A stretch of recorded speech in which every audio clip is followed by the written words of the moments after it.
Hola, bienvenidos a Mundos Construidos, un podcast que habla sobre la arquitectura y los espacios que nos revelan lo invisible. Desde lo construido hasta lo imaginado, exploramos territorios, ciudades y edificios, reales e imposibles, porque hay lugares con historia y hay historias que solo nacen en ciertos lugares. Hola, ¿cómo están todos? Gracias por estar, gracias por verme y escucharme en un episodio más de su nuevo podcast favorito. Llegamos al episodio número 20, el tiempo pasa volando, así que pues muchas gracias por verme, comentar, compartir el contenido, que eso me ayuda mucho a seguir llegando a muchas más personas y a seguir creciendo en esta comunidad. Muchas gracias a todos y bienvenidos. El día de hoy les traigo un nuevo top 10, ¿qué les parece? Y como algunos se quedaron con la duda del episodio número 10 que les llamé Arquitecturas fallidas, en este quise no corregirlo, pero sí darle un sentido un poco diferente y que abarcara un poco mejor todas estas arquitecturas que les voy a presentar el día de hoy. Y que en este caso, como les digo, les voy a presentar lo que le llamé arquitectura de papel y que no tiene nada que ver con el origami o maquetas o algo por el estilo, sino en proyectos que se quedaron así, solo en papel, ya sea porque solamente fueron desarrollados de una forma conceptual, como ejercicios sobre el espacio y las formas, porque eran adelantados a su tiempo, porque se salían de todo presupuesto o porque simplemente se salían de toda lógica constructiva, ¿ok? Que por cierto, muchos de los trabajos del arquitecto Etienne Louis Boulet, del cual les voy a presentar un proyecto más adelante, todos sus proyectos son llamados así y de hecho el término es ampliamente documentado y aceptado en la historia de la arquitectura para referirse a estas obras visionarias y que no son construidas. Entonces en este episodio te traigo este nuevo top 10 de arquitecturas de papel, algunas que se realizaron hace varios siglos para intentar realizar monumentos impresionantes, hasta proyectos más contemporáneos que quisieron tocar el cielo y desafiar las leyes de la física. Así que quédate que eso se va a poner bueno y sin más preámbulo, ¿qué te parece si comenzamos?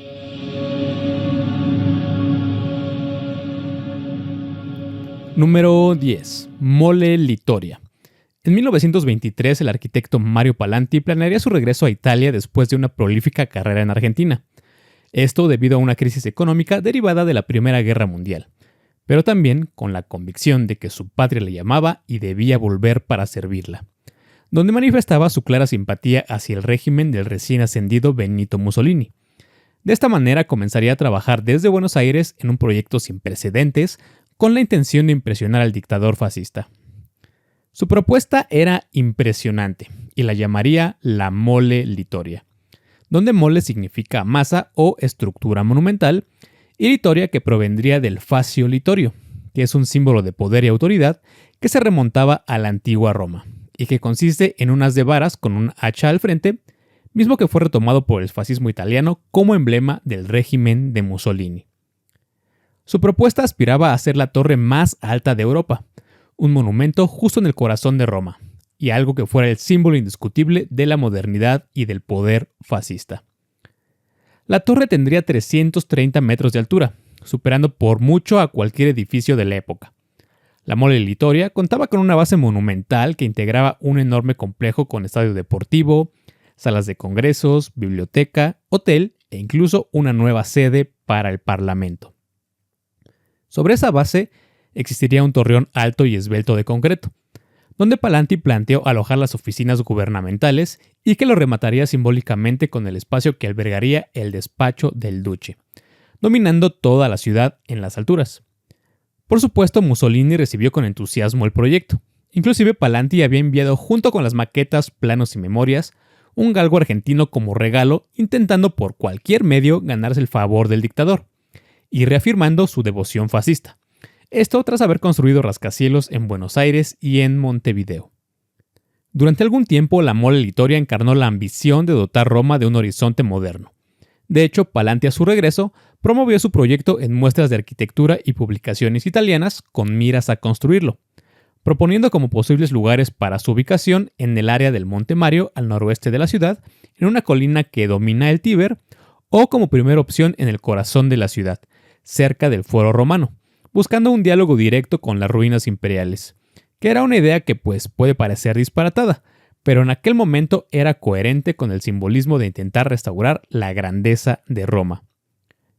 Sin embargo, la realidad fue otra, ya que construir el megaproyecto implicaba arrasar manzanas enteras del centro histórico. Además, el proyecto carecía de sustento técnico y sobre todo financiero.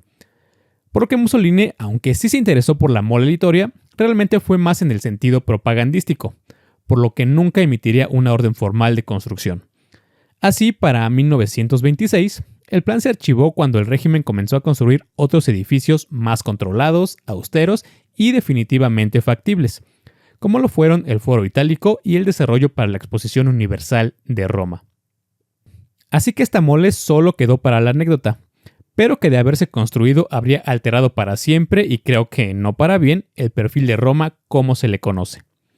Y que antes de pasar al siguiente proyecto, como dato curioso, sí existe una torre Litoria ubicada en Turín, Italia, que es considerado el primer rascacielos de esa ciudad.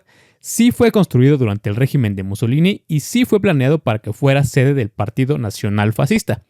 Sin embargo, con sus 109 metros de altura, este edificio, al que apodan el Dedo del Duce, no tiene nada que ver con el megaproyecto de Mario Palanti, pero, por lo menos en nombre, sí tuvieron su Mole Litoria. Número 9. Cloud9. Este proyecto utópico parece sacado directamente de la ciencia ficción. Sin embargo, es interesante, o mejor dicho, curioso, el planteamiento de su diseñador. Cloud9 es el nombre que el arquitecto, inventor y diseñador Richard Buckminster Fuller desarrolló por allá de 1960. Su idea era la de hábitats aéreos flotantes en forma de esferas geodésicas gigantes, donde la premisa era simple entre comillas, ya que al construir una cúpula esférica lo suficientemente grande y calentar ligeramente el aire en su interior, la estructura podría flotar en la atmósfera al igual que un globo aerostático. El arquitecto propuso esferas de nada más, escuchen, 1 milla de diámetro, más de 1.5 kilómetros, y que estas estructuras estarían construidas con retículas geodésicas ultraligeras. Que una geodésica, te comento, es una forma que utiliza una red de triángulos que distribuyen las tensiones de manera eficiente en una superficie curva, que generalmente es una esfera o una forma semiesférica, y que con esa geometría se pueden construir cúpulas de grandes dimensiones que son autoportantes, ligeras y resistentes, y que el arquitecto Fuller es considerado su inventor formal, ya que en 1954 patentó esta estructura bajo el nombre de domo geodésico. Pero continuando, con Cloud9 la idea del arquitecto era que al crear una de estas esferas de tales dimensiones, el volumen de aire contenido sería mucho mayor que el peso de la propia estructura, ya que según sus planteamientos una esfera de 1600 metros de diámetro tendría una masa insignificante comparada con el peso del aire contenido, por lo que bastaría con elevar la temperatura al interior de la esfera tan solo 1 grado centígrado para hacerla levitar. Así que si tenemos un físico en la sala que nos está escuchando, por favor, confírmenos esto, ¿no? Que a mí me parece muy increíble. Pero bueno, continuando.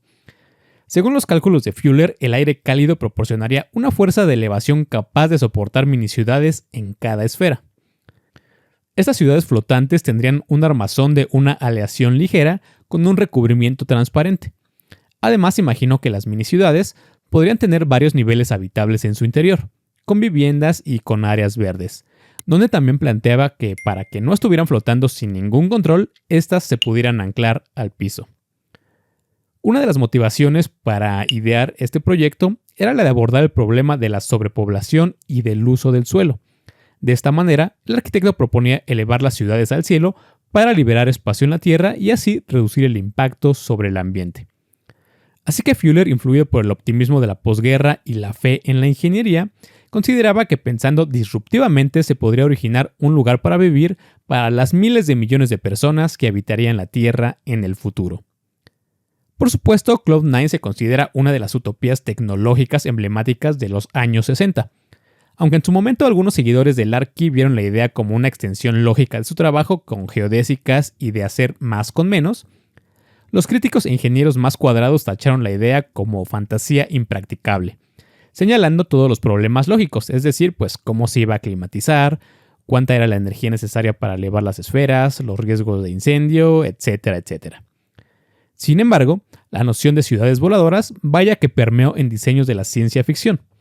Por ejemplo, en la novela Made in Flight, escrita por Eric Vinikoff en 1988, imaginaba supervivientes de una catástrofe nuclear habitando en esferas flotantes.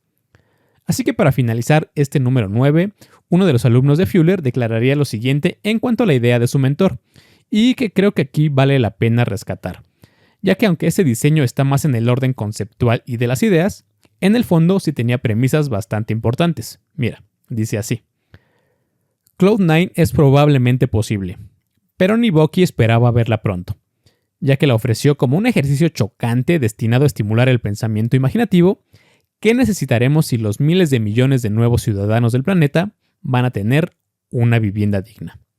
Lo cual, pues al menos es algo que a mí sí me dejó pensando. Número 8. Exceed 4000. En este proyecto los japoneses quisieron tocar las nubes, y de forma literal, ya que esta torre con 4 kilómetros de altura era prácticamente una montaña artificial donde vivirían casi 1 millón de personas.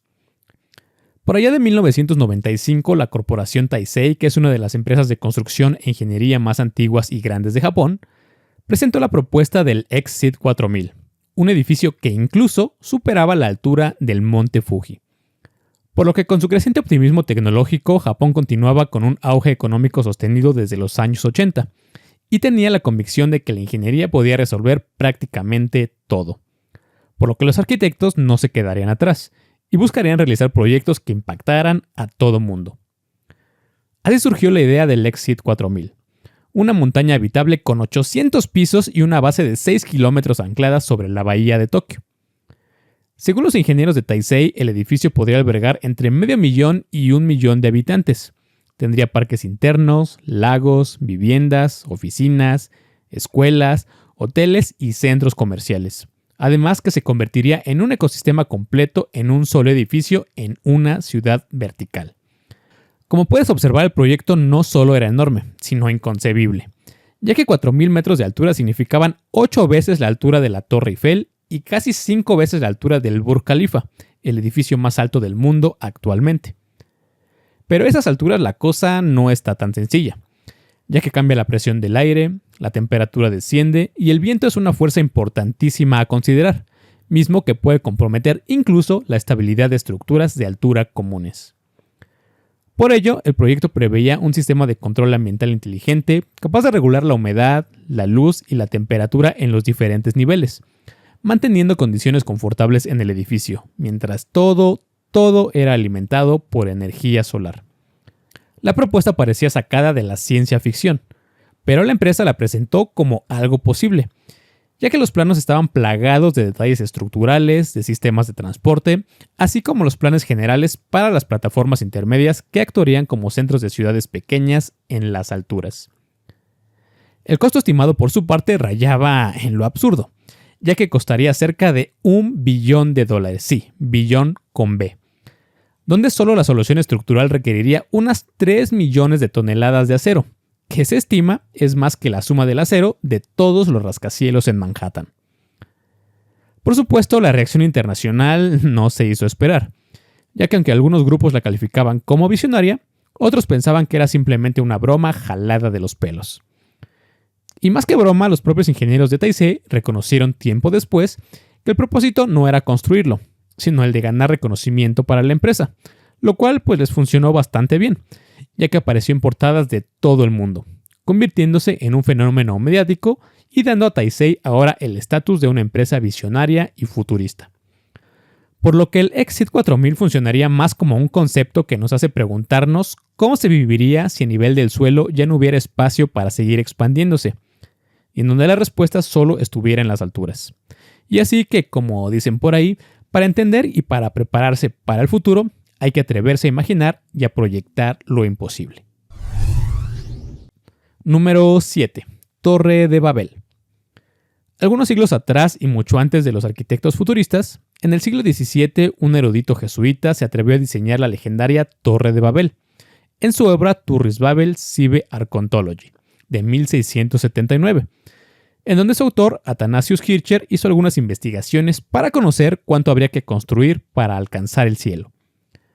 Kircher, fascinado por el relato bíblico, dibujó una torre en forma de aguja con una rampa helicoidal que iba ascendiendo y varios detalles clásicos renacentistas.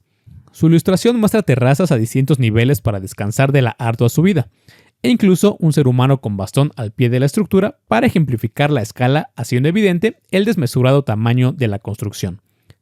Kircher estaba proyectando de forma deliberada y fuera de toda proporción a la torre, ya que quiso demostrar que la idea de construirla era materialmente imposible. Así que con rigor, aunque también con mucha ironía, Kircher hizo cálculos que rayaban en lo irracional. Escuchen esto. Para alcanzar el cielo, estimó que la torre debería medir unas 25 veces el diámetro de la Tierra, es decir, más de 300.000 kilómetros de altura, que es una distancia semejante del planeta a la Luna. Y según sus cálculos, semejante estructura requeriría todos los materiales del mundo, por lo que señalaba que de llegar a construirse habría que vaciar toda la Tierra para reunir los recursos necesarios. Incluso en su obra llegó a escribir que si por milagro el hombre consiguiera erigirla, el peso de tal construcción alteraría el equilibrio del globo, por lo que advertía que el planeta se movería de su lugar y el mundo mismo se desintegraría. Y de hecho, para reforzar y rematar su idea, Kircher incluyó un diagrama comparativo en el que se ve la torre trazada sobre la silueta de la Tierra, de modo que la construcción imaginaria se alza hasta tocar la Luna.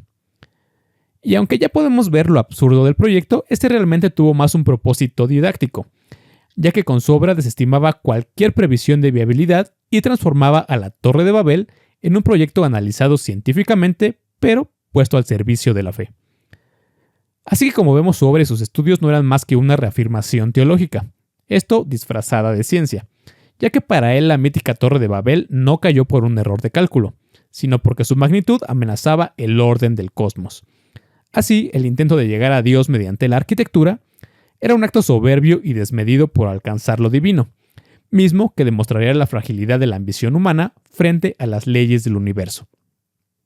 Entonces, más que un proyecto, la Torre de Babel, esta Torre de Babel, elimina cualquier factibilidad o intentona por construirla.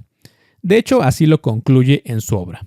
Cito: Omnia somnia verisimilia occidum veritatis simplicibus. What? Es decir, todos los sueños verosímiles mueren ante las verdades simples.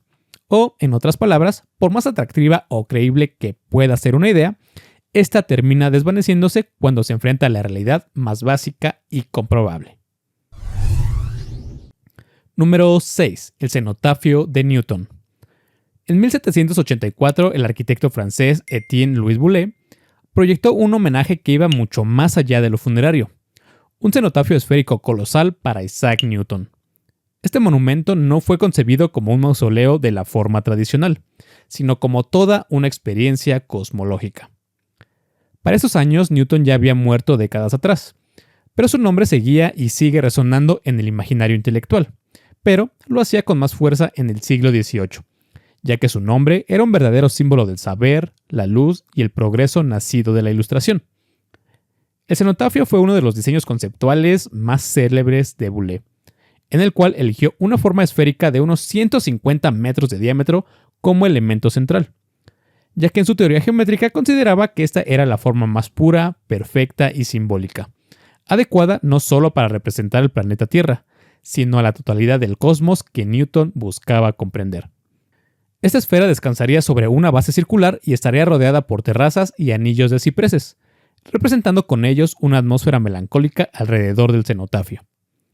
Dentro de la esfera habría un pequeño catafalco elevado, que un catafalco, en términos simples, es una plataforma decorada normalmente cubierta con telas o adornos solemnes sobre la que se coloca el ataúd o un símbolo del difunto, que en el contexto del proyecto el catafalco no contenía el cuerpo de Newton, sino que funcionaba como altar y punto de referencia visual en el interior de la esfera. El proyecto era impresionante, y la arquitectura sublimó su concepción dotándola de efectos naturales. Por ejemplo, durante el día la luz entraría por miles de perforaciones pequeñas en la cúpula, que estas aberturas estarían distribuidas conforme a constelaciones de la bóveda celeste, proyectando la luz del sol y simulando el cielo estrellado.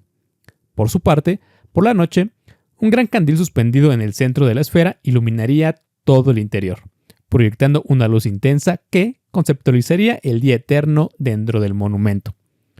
Boole resume sus intenciones de diseño dentro de su manuscrito titulado A Newton, que dicen, y cito: espíritu sublime, genio prodigioso y profundo, ser divino, Newton, dignaos aceptar el homenaje de mis débiles talentos. Y que con esa declaración comenzaba su dedicatoria poética al científico, definiendo su deseo de crear un mausoleo que fuese al mismo tiempo un monumento que simbolizara el universo estudiado por Newton. Aunque el cenotafio jamás se construyó, su impacto fue importante, ya que se le considera la obra cumbre de la llamada arquitectura de papel neoclásica, donde se reafirmó una arquitectura en la que la forma, la luz y el vacío significan algo y no son solo ornamentos. La influencia del proyecto también permeó en teorías modernas hacia las formas, la luz y lo sublime, donde Boole buscaba provocar una reacción emocional en el espectador, que experimentara un estremecimiento ante la monumentalidad de la obra, en un deseo de conectar con algo mayor que él mismo. De hecho, llegó a decir que su uso de luces y sombras eran fundamentales para su estética visual, y que la arquitectura de las sombras es un descubrimiento artístico que le pertenecía. En resumen, el cenotafio no era una tumba, sino toda una experiencia astronómica. Un monumento donde lo que yacía era realmente la representación de las leyes universales estudiadas por Newton, pero esta vez convertidas en arquitectura y en un edificio que pudiera contener al cosmos. Número 5. Marine City. A finales de los años 50, Japón era un país que se reconstruía aceleradamente, pero la realidad era que había poco terreno para donde crecer. Así que paralelamente a que Tokio se expandía sin un límite claro y mientras las costas se comenzaban a saturar, el mar parecía un lugar posible para expandirse en el futuro. Fue en esa coyuntura que el joven arquitecto Kiyonori Kikutake propuso una idea visionaria de llevar la ciudad al océano. Al proyecto lo nombró Marine City y fue desarrollado entre 1958 y 1963. Esta idea consistiría en una ciudad entera flotando en el mar, una urbe autosuficiente expandiéndose como un organismo vivo. Sin embargo, como muchos proyectos, ese desafiaba toda lógica y factibilidad, por lo que en realidad Marine City surgiría como parte de una declaración de principios radicales y modernos concebidos en Japón en aquel entonces, mismo que daría origen al movimiento metabolista. Así, en 1960, Kikutake escribió lo siguiente, cito: a diferencia de la arquitectura del pasado, la arquitectura contemporánea debe responder a las cambiantes necesidades de la era actual. Termino la cita. Lo que proponía, aunque parecía ser parte de una utopía, eran los principios en donde una ciudad fuera capaz de crecer, mutar y adaptarse al igual que un ser vivo, ya que el mar, lejos de ser una amenaza, se convertía en el lugar perfecto para desarrollar su idea, ya que se trataba de un espacio vasto donde las ciudades pudieran flotar, transformarse y regenerarse con el tiempo. Así que Marine City fue conceptualizada como una megaestructura circular de 4 kilómetros de diámetro anclada a la bahía de Tokio. En su perímetro, un anillo industrial albergaría fábricas y muelles, y en el centro, torres habitacionales de concreto se alzarían desde el agua como árboles gigantes. Por su parte, cada torre podría contener cientos de viviendas modulares, mismas que tendrían la característica de poder ensamblarse o desmontarse según las necesidades de la gente, y que podían reemplazarse como células dentro de un organismo urbano. El arquitecto estimaba que esta ciudad marina pudiera albergar hasta 50,000 personas, con servicios, áreas verde, incluso con niveles sumergidos bajo el mar, y donde en la parte central de toda la ciudad se levantaría una gran torre de control, concentrando allí las funciones administrativas y energéticas de aquel cuerpo flotante. Pero quizá lo más importante del proyecto no era su tamaño, su imagen o que estaba sobre el mar, sino su concepto y su filosofía, ya que en lugar de pensar la arquitectura como algo rígido, Kikutake la veía más como un proceso biológico, en donde Marine City debía crecer como un organismo y adaptarse al paso del tiempo. Está claro que las dificultades técnicas eran y son abrumadoras, ya que construir una ciudad flotante de tal escala en una zona altamente sísmica implicaría resolver problemas de flotabilidad, estabilidad, energía y abastecimiento, que la ingeniería o la arquitectura difícilmente podrían enfrentar. El arquitecto sabía de todas estas dificultades, por supuesto, por lo que su proyecto fue más un laboratorio de ideas. un concepto que intentaría anticipar problemas que el día de hoy son una realidad, como lo son el agotamiento del suelo apto para construir, la sobrepoblación y el impacto ambiental. Aun con todo lo utópico de la idea, la propuesta tuvo una gran aceptación mediática, exponiéndose en Japón, en Italia y en Estados Unidos, inspirando a la vez a toda una generación de arquitectos del movimiento metabolista, entre ellos Kishio Kurokawa, Arata Sasaki y Kenzo Tange, quienes retomaron la idea de la ciudad como un sistema viviente. Por lo que el día de hoy, con el aumento del nivel del mar y las crisis ambientales, aquella visión conceptual de hace más de 60 años ya no suena tan descabellada. Y quizá Marine City sí es algo que comenzaremos a necesitar, donde las ciudades sean capaces de adaptarse a los problemas crecientes en un futuro incierto. Número 4. Monumento a la Tercera Internacional. Con los cambios en los terrenos políticos y artísticos que siguieron a la Revolución Rusa, surgió una de las visiones arquitectónicas más impresionantes del siglo XX, el Monumento a la Tercera Internacional. Este movimiento, también conocido como la Internacional Comunista o Comintern, fue una organización política mundial fundada en 1919 en Moscú, por iniciativa de Vladimir Lenin y el partido bolchevique, con el propósito de difundir la revolución comunista en todo el mundo. No te espantes, no pasa nada con el comunismo. Con esto en mente, el arquitecto Vladimir Tatlin propuso no solamente una estructura como símbolo político para el movimiento, sino una estructura que materializara los ideales del nuevo orden soviético, por lo que el nuevo edificio tendría que ser sede administrativa, máquina de propaganda y un manifiesto estético surgido de la revolución. Las raíces del proyecto se remontan al viaje que Tatlin realizó a París en 1914, donde conoció a Pablo Picasso y donde estudió de cerca sus esculturas de metal y de madera.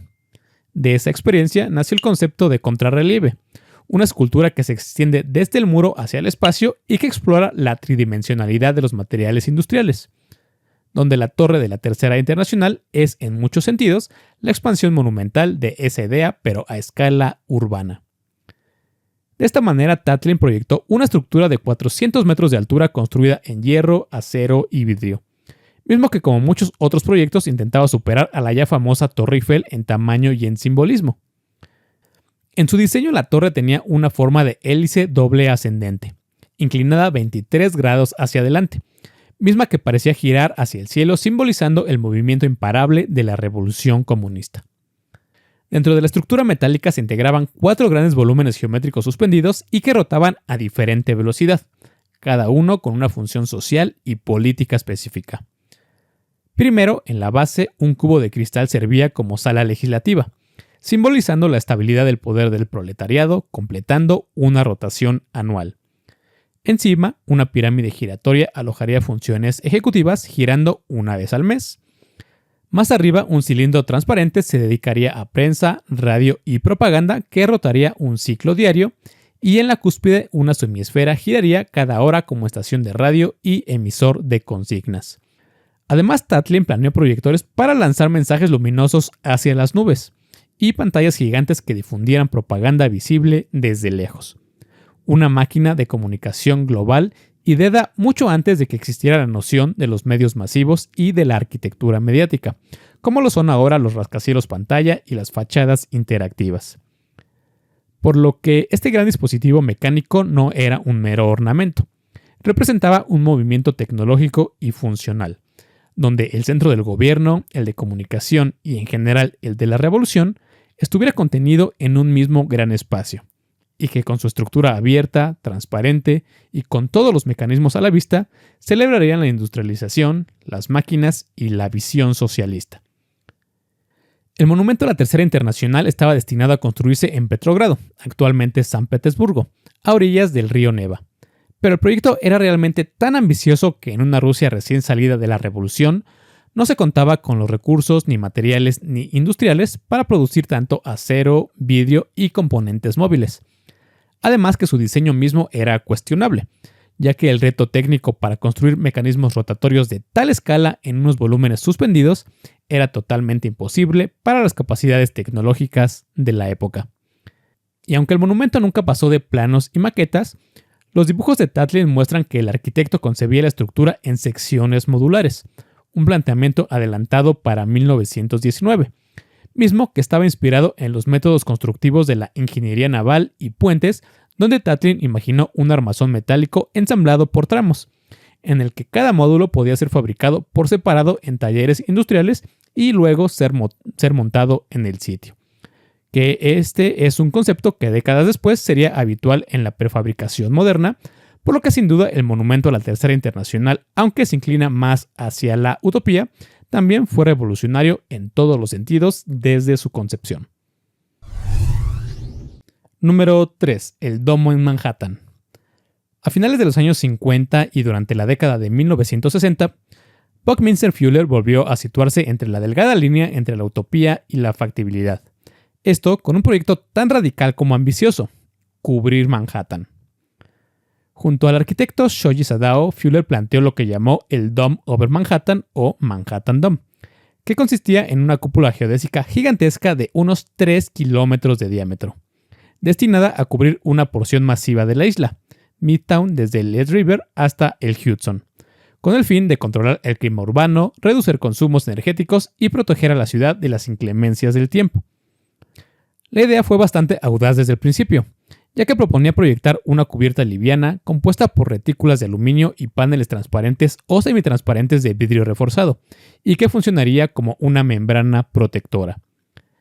Fuller sostenía que desde el interior la estructura podría pasar desapercibida, una especie de telón invisible, mientras que desde fuera actuaría como un domo luminoso que filtraría la nieve, la lluvia, el polvo y el smog.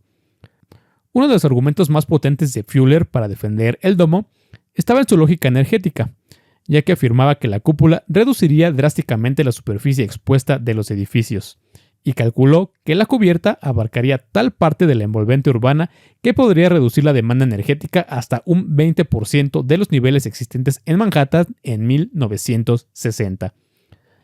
Ya que al concentrar el calor interno dentro de ese domo predijo que no sería necesario un gasto adicional para la climatización. En sus propias palabras, simplemente con rebotar esas energías al interior bastaría para mantener temperaturas confortables. Fuller también presentó una comparación económica clara.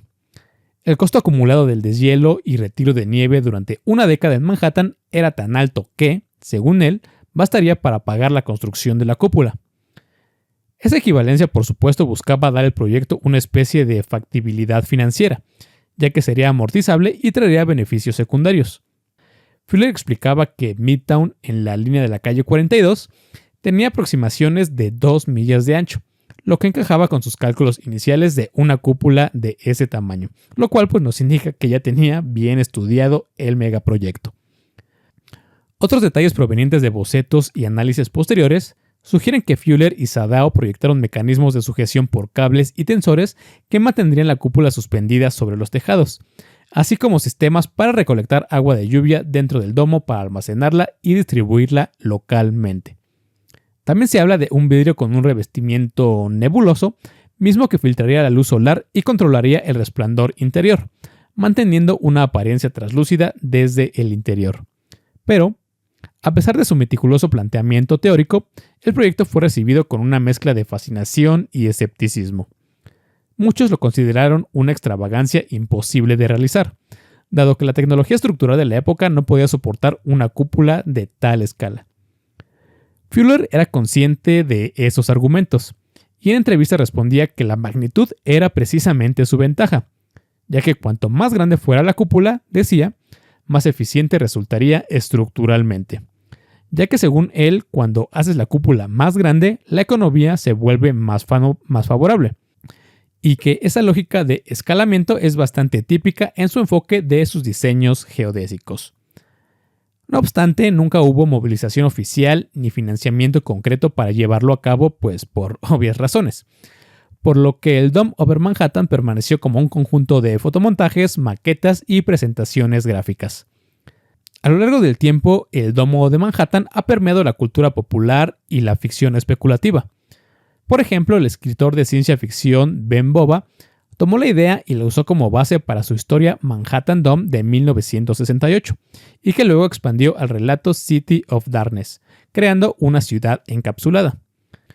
Asimismo, versiones del domo han aparecido en novelas distópicas y debates urbanos sobre ciudades protegidas del cambio climático, que incluso no sé si la viste, hay una referencia en la película de Los Simpson del 2007, donde un domo enorme termina cubriendo Springfield cuando Homero arroja los desechos tóxicos al lago, convirtiendo la ciudad en la más contaminada del mundo, que en este caso Fuller predijo a Los Simpson.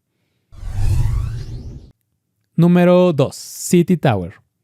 En los primeros años de la posguerra, cuando las ciudades de Estados Unidos crecían aceleradamente y se construían decenas de edificios altos, el arquitecto Lois Kahn diseñó una torre que no se parecía en nada a lo que existía hasta entonces, ya que este no era un edificio de concreto y cristal convencional, sino una estructura viva, una geometría capaz de sostenerse por su propia lógica interna. Así que para 1952, y cuando la ciudad de Filadelfia tuvo planes de modernizar su antiguo ayuntamiento del siglo XIX, el arquitecto Kahn no esperó ningún encargo de las autoridades para comenzar a diseñar un nuevo tipo de edificio cívico, una torre que representara el espíritu de la ciudad.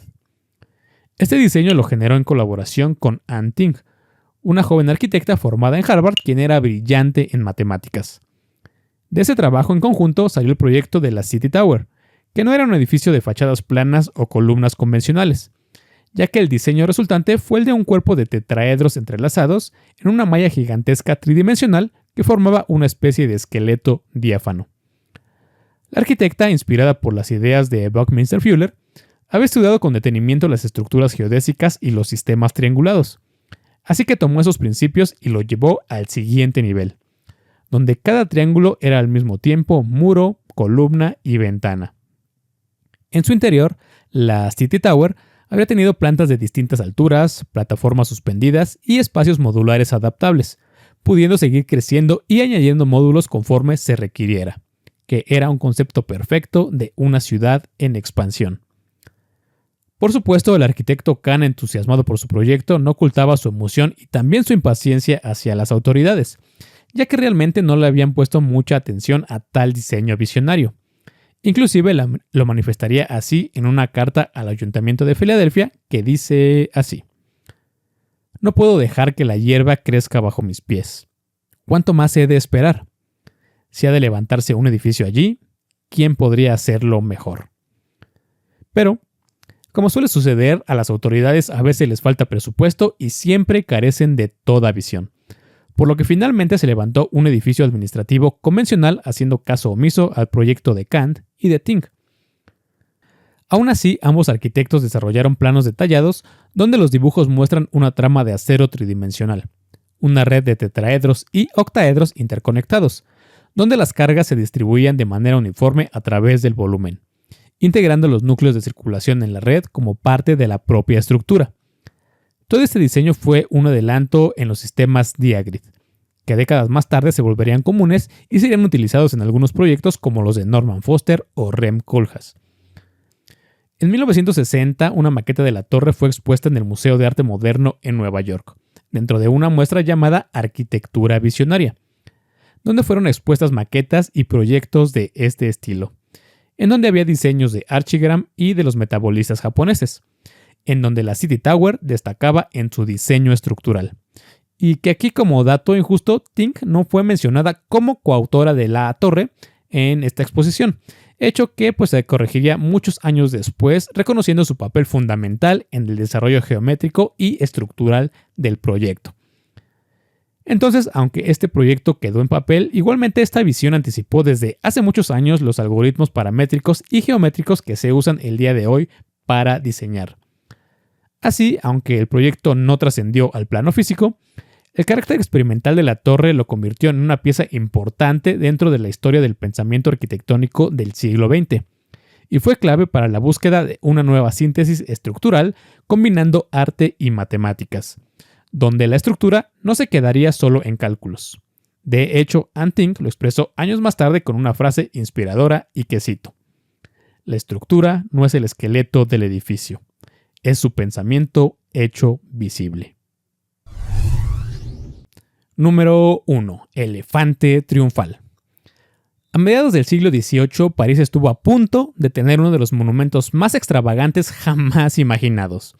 Un elefante gigante convertido en edificio, trono y fuente monumental al mismo tiempo. En 1758 en Francia, el arquitecto Charles-François Rivard, que se caracterizaba por ser un diseñador excéntrico y de ideas rimbombantes, quiso rendir un homenaje al rey Luis XV, esto con una obra que celebrara la grandeza del reino. Y lo hizo con una propuesta que llamó el Elefante Triunfal, y que fue presentado a la Academia Real de Arquitectura de París como un proyecto serio, detallado y técnicamente argumentado. Rivard imaginó situar el monumento en el punto más simbólico de la ciudad en el extremo occidental de los Campos Elíseos, justo donde décadas más tarde se levantaría el Arco del Triunfo. Desde allí, el descomunal paquidermo de piedra se alzaría sobre un pedestal circular, dominando la perspectiva de la avenida que conducía al centro de París.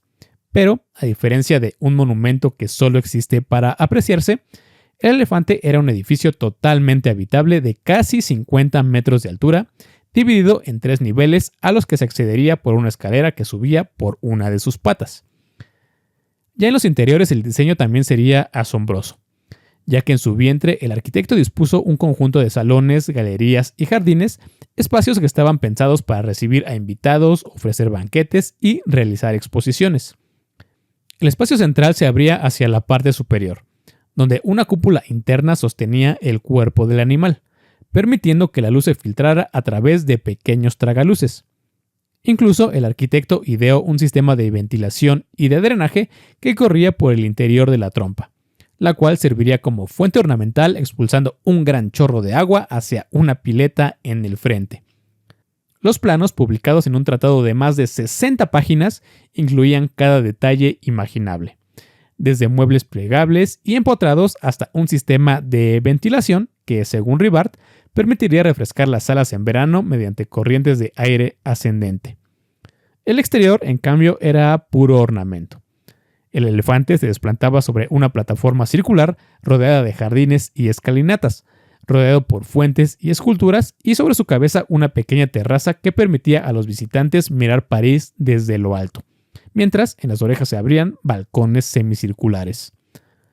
Aún así, el proyecto fue recibido con bastante renuencia, ya que para empezar el costo de tal elefantote era enorme, era bastante complejo técnicamente, y la idea en sí, según algunos miembros de la academia, rozaba la sátira. Que de hecho un cronista resumió el proyecto con ironía, diciendo que, cito, con un elefante de 50 metros que arrojaría agua por la trompa, París se habría ahogado en su propia extravagancia. Y vaya que sí. Aun cuando el arquitecto no recibió apoyo para el elefante triunfal, siguió promoviendo su idea por varios años, publicando grabados y vistas axonométricas que se conservan hasta el día de hoy. De hecho, es uno de los planos más comentados. Muestra bajo la cola del animal, en el ano, lo que sería una abertura circular, usado como respiradero o como claraboya. Detalle que por supuesto provocó cierta burla entre los historiadores, pero también daría cierta fama al proyecto como una mezcla involuntaria de magnificencia y también de humor. Pese al fracaso, el elefante de Rivard dejó cierta huella, ya que su excentricidad influyó la imaginación arquitectónica años más tarde, donde inclusive Napoleón Bonaparte retomaría, aunque fugazmente, esta idea, la de un elefante monumental, el célebre elefante de la Bastilla, proyectado por el arquitecto Jean-Antoine Alaboin, que era una fuente gigantesca ideada hacia 1808 y que no pasó de una maqueta de yeso, pero que demuestra cómo persistió la fascinación por los paquidermos como un símbolo imperial. De esta manera, el elefante triunfal se queda como una visión pensada para impresionar, dominar y divertir al mismo tiempo. Además, que está entre los miles de proyectos utópicos que desafiaban lo convencional y que, al igual que muchos otros, se quedaron en papel para la anécdota. Y que aquí ignoro si este proyecto sirvió como inspiración y referencia para James Lafferty cuando construyó a la elefanta Lucy en Atlantic City, pero pues quiero pensar que sí, ya que como puedes ver pues tienen varias similitudes en sus detalles. Y aquí como dato, de hecho Lucy sí se convirtió en un monumento en los Estados Unidos, con una historia y pues un destino totalmente distinto, pero que si quieres saber más de ella, puedes ir al episodio número 14, en donde cuento la historia que está bien, pero bien interesante. De esta manera llegamos al final de el episodio número 20 y este nuevo top 10 de proyectos de arquitectura de papel. Muchas gracias por llegar hasta el final del episodio, eso me ayuda mucho.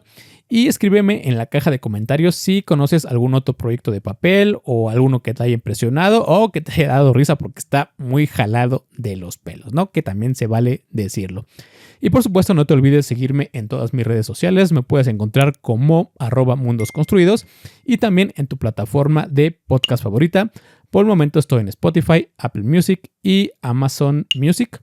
Ahí me puedes encontrar y escuchar también todos los episodios o verlos directamente por YouTube, en donde puedes encontrar un montón de referencias visuales que complementan muy bien y todos los episodios habidos y por haber. Así que muchas gracias nuevamente, mi nombre es Daniel Castillo y esto fue Mundos Construidos, donde cada espacio tiene algo que contar y tú un lugar para descubrirlo. Nos vemos la siguiente, cuídense mucho y saludos.